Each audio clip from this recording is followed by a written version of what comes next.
पुरी के इस गुंडीचा मंदिर को गुंडीचा घर के नाम से भी जाना जाता है। भगवान जगन्नाथ के मंदिर से ये लगभग 3 किलोमीटर दूर है। इस मंदिर का निर्माण कलिंग वास्तुकला के अनुसार किया गया है। बताया जाता है कि यह मंदिर भगवान जगन्नाथ की मौसी गुंडीचा को समर्पित है। इसे भगवान जगन्नाथ की मौसी गुंडीचा का घर माना जाता है। पूरी रथ यात्रा के पहले दिन भगवान जगन्नाथ रथ के जरिए यहाँ पहुँचते हैं। अगले 7 दिन यहाँ ठहरते हैं और 9वां दिन वापस श्री मंदिर लौट जाते हैं। जब भगवान जगन्नाथ, बालभद्रा और सुभद्रा इस गुंडीचा मंदिर में आते हैं तो उनकी मौसी पादोपीठा खिलाकर उनका स्वागत करती हैं।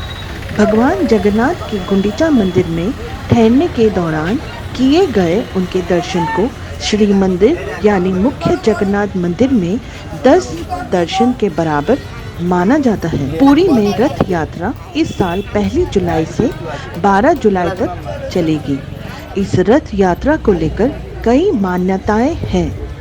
पद्म पुराण के अनुसार भगवान जगन्नाथ की बहन ने एक बार नगर देखने की इच्छा जाहिर की थी। तब जगन्नाथ जी और बालभद्र अपनी बहन सुभद्रा को रथ पर बिठाकर नगर दिखाने निकल पड़े थे। तब वो मौसी के घर गुंडीचा मंदिर भी गए और वहाँ 9 दिन तक ठहरे थे। मान्यता है कि तभी से यहाँ पर रथ यात्रा निकालने की परंपरा है। इस रथ यात्रा को लेकर कई मान्यताएं हैं। रथ यात्रा के बारे में स्कंद पुराण और नारद पुराण में भी विस्तार से बताया गया है। चलिए आपको रथ यात्रा के बारे में थोड़ा और बताती हूँ।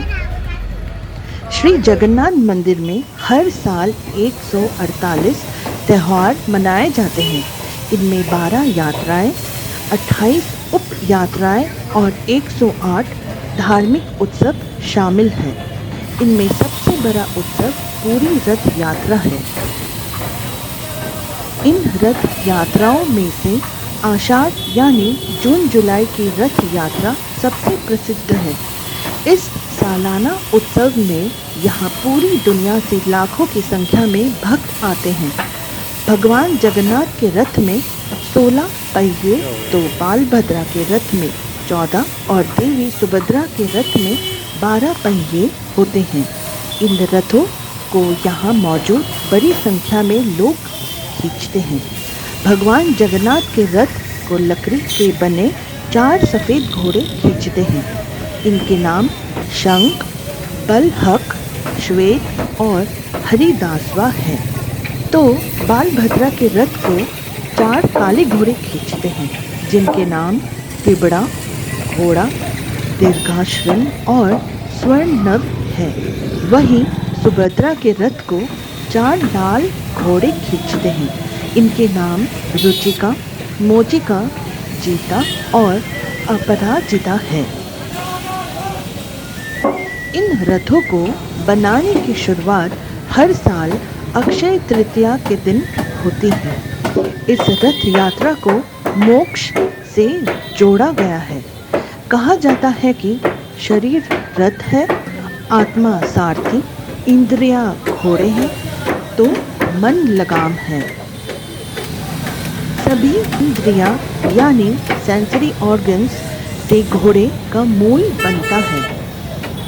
आत्मा, इंद्रियों और मन के बीच सामंजस्य यानी कोऑर्डिनेशन से अंत में मोक्ष की प्राप्ति होती है।